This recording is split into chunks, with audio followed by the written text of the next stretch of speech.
Was it hard to quit? Very hard. It actually took a very tough beating to get me out of the sport. By Pacquiao. Manny Pacquiao. At 52, Oscar De La Hoya finally revealed the truth about the fights that scared him the most. He wasn't talking about pain or blood or broken bones. He was talking about fear, the kind of fear that lives in the back of your mind when the lights go down and the crowd goes silent. The fear that maybe, just maybe, the world's golden boy could be beaten. For decades, he was the face of modern boxing. The kid from East Los Angeles who won Olympic gold in 1992, who carried himself with grace and Hollywood charm, a champion in 6 divisions, adored by fans, trusted by sponsors, respected by rivals. But behind that perfect image stood a man who had fought not only opponents, but the pressure to never show weakness. Because even the brightest stars have shadows. And for Oscar, those shadows had names.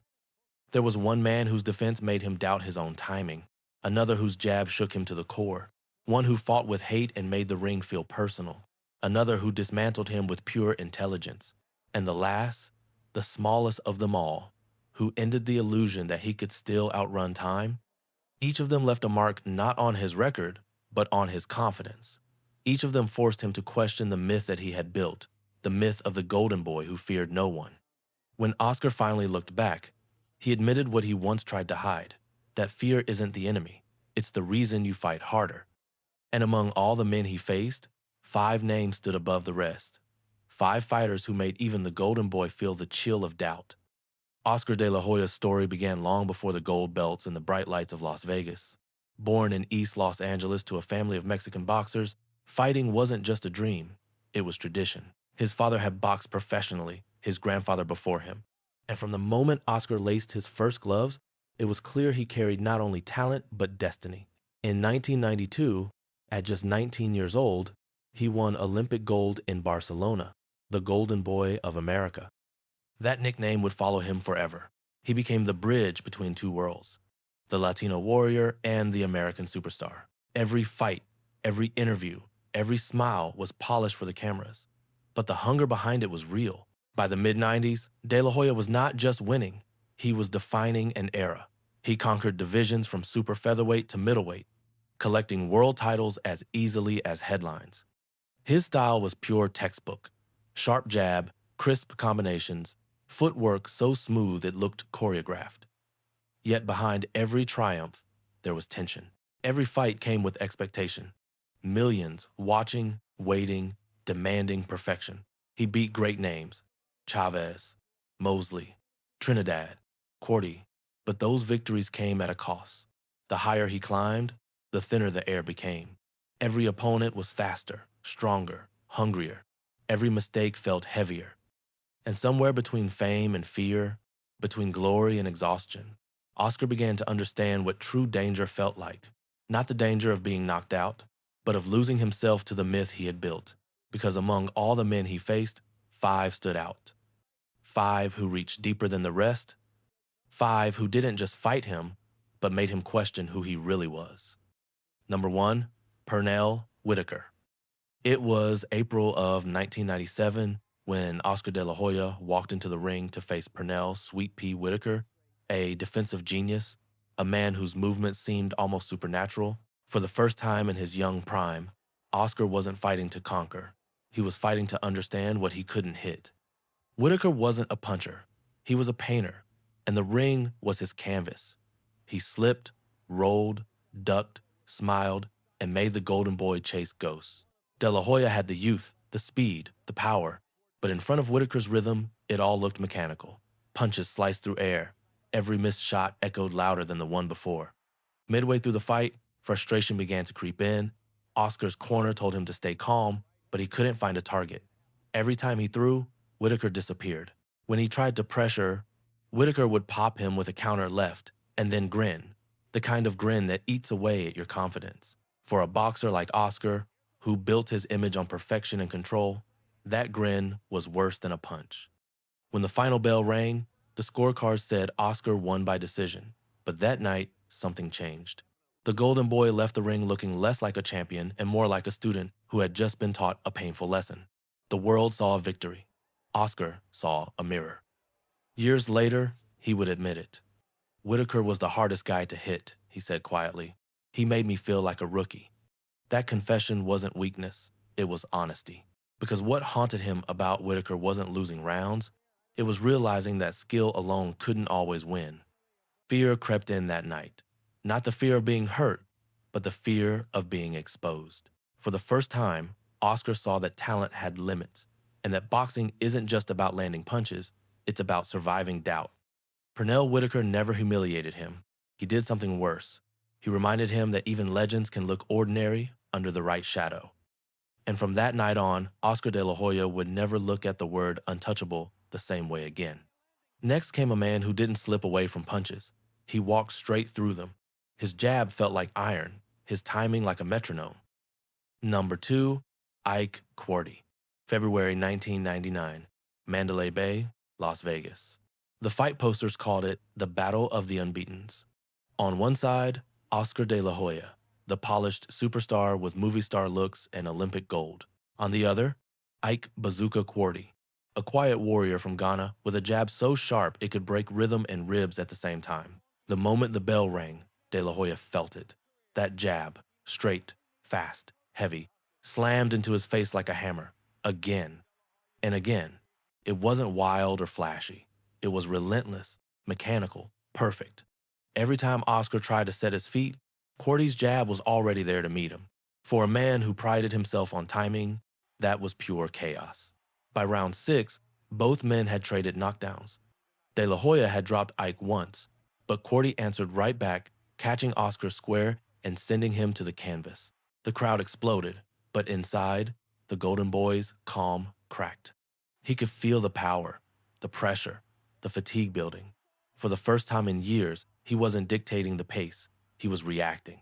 In the later rounds, Oscar's face told the story, swelling, sweat, disbelief. His rhythm was gone, replaced by instinct. But somewhere in the chaos, he found the heart that champions are built on. In the 12th round, he came alive, landing furious combinations, fighting with nothing left but pride. It was raw survival. When the bell ended the war, he collapsed in his corner, gasping for air, eyes distant. The judges gave him the decision, but victory felt hollow. Quartey's jab had done more than bruise his face. It shook his confidence. He later admitted that Ike was one of the strongest fighters he ever faced, that his jab felt like steel. Those words carried weight because Oscar rarely praised opponents.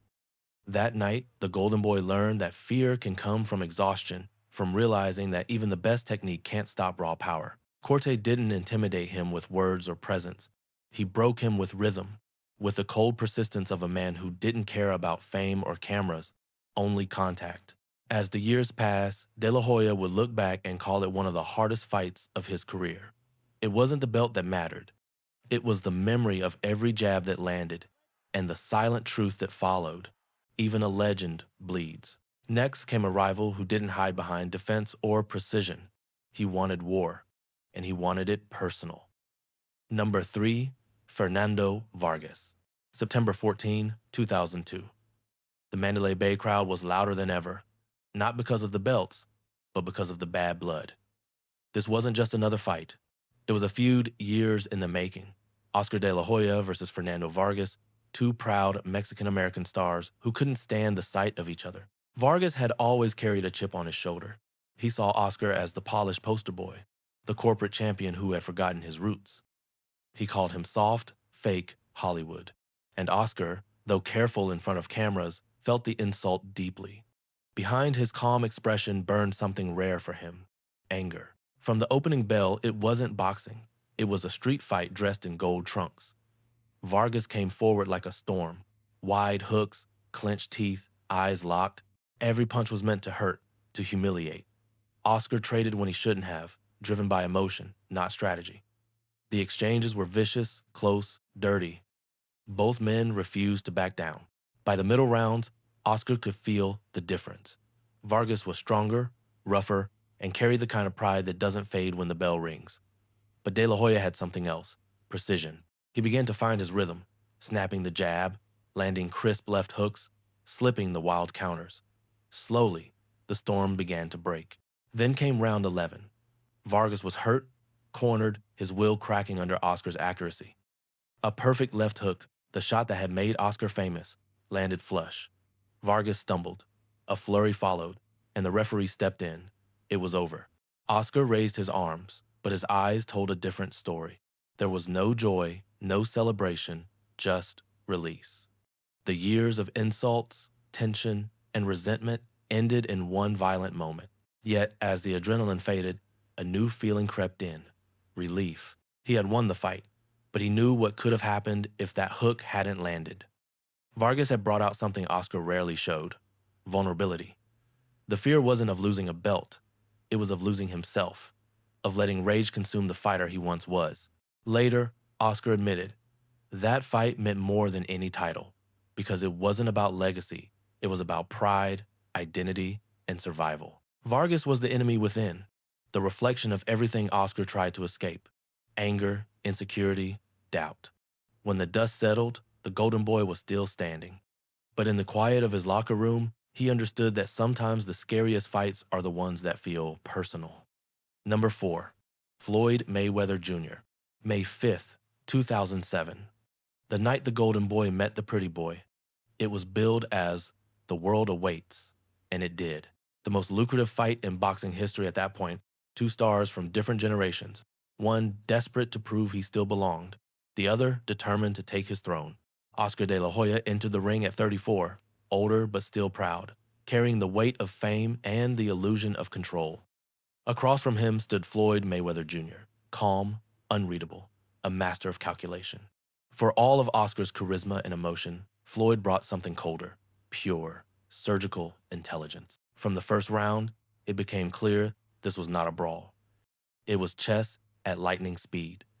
Every jab Oscar threw, Floyd anticipated. Every combination, he slipped and countered. Mayweather didn't overpower him.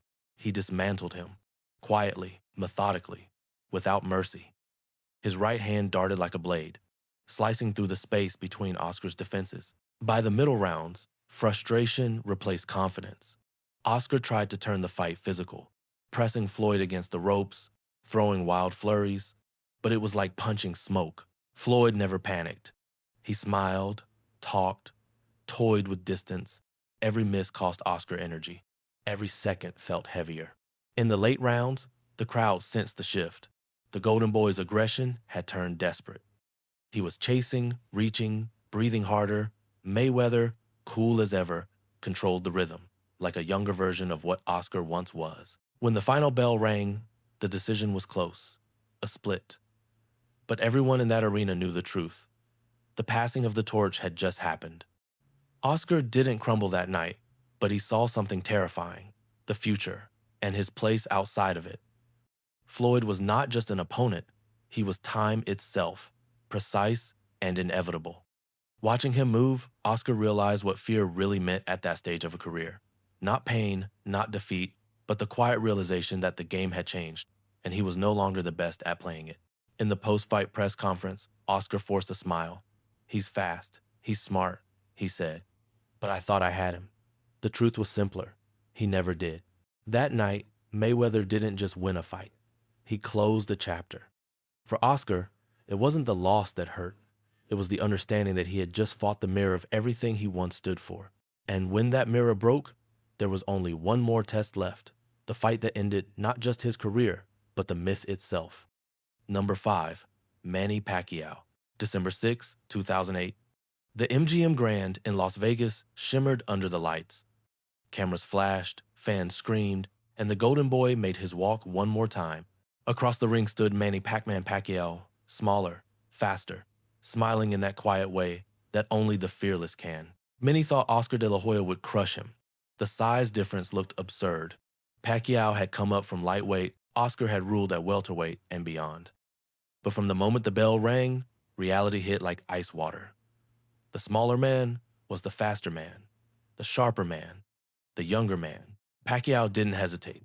He darted in and out like lightning, landing crisp left hands, spinning off angles that made Oscar look slow and old. By the second round, the Golden Boy's timing, once flawless, was gone. His punches came late. His eyes blinked at flashes he couldn't follow. Every step forward felt heavier, slower, colder. By the fourth round, fear took a new form, not of losing, but of realizing. The crowd could see it, the corner could see it. Oscar's face, once proud and composed, carried the expression of a man who suddenly understood that time had finally caught him. Pacquiao's speed became cruelty in motion. Every flurry was a reminder that this was no longer Oscar's world. His corner begged him to move, to jab, to hold, but the body wouldn't listen. By the seventh round, De La Hoya's left eye was nearly closed. Between rounds, trainer Nacho Beristain whispered what Oscar already knew. It's over. At the end of the eighth, he sat on the stool, silent, broken, still beautiful in defeat. He didn't protest when his corner stopped it. He just nodded, slowly. That night, the Golden Boy didn't just lose a fight. He surrendered an illusion that willpower alone could outrun age, that legacy could keep you young. Pacquiao's fists didn't destroy him. They freed him from pretending. Later, Oscar said softly, "He was just too fast, too good. My heart wanted it, but my body couldn't follow." It was his final confession as a fighter, honest, painful, human. The man who had inspired millions by never showing fear finally faced it head on, not in the ring, but in the quiet after it. For every champion, there comes a night when courage means knowing when to stop fighting. December 6th was that night. And when the lights dimmed and the crowd's roar faded into memory, one truth remained. Even the Golden Boy bleeds gold only for so long. In the end, Oscar De La Hoya's story was never about perfection. It was about persistence, about what happens when a man built on victory learns to live with fear. Every fighter he faced carved something out of him. Whitaker stole his certainty, Quartey tested his will, Vargas touched his pride, Mayweather exposed his limits, and Pacquiao took away the illusion of time. Together, they formed not a list of defeats, but a portrait of truth. For the Golden Boy, fear was never weakness. It was the heartbeat behind every round, every comeback, every punch thrown when reason said stop. The men he feared most were not his enemies. They were his teachers. Each reminded him that greatness isn't the absence of fear. It's the decision to step forward in spite of it. When the crowds disappeared and the gloves came off, Oscar remained what he always had been, a kid from East Los Angeles who fought to honor a promise to his mother, who believed that glory was worth the pain. He learned that legends don't live forever, but courage does. So when he finally admitted the truth, it wasn't a confession, it was closure. Because fear, for Oscar De La Hoya, was never something to hide. It was what made him human. And maybe that's why the world still remembers him.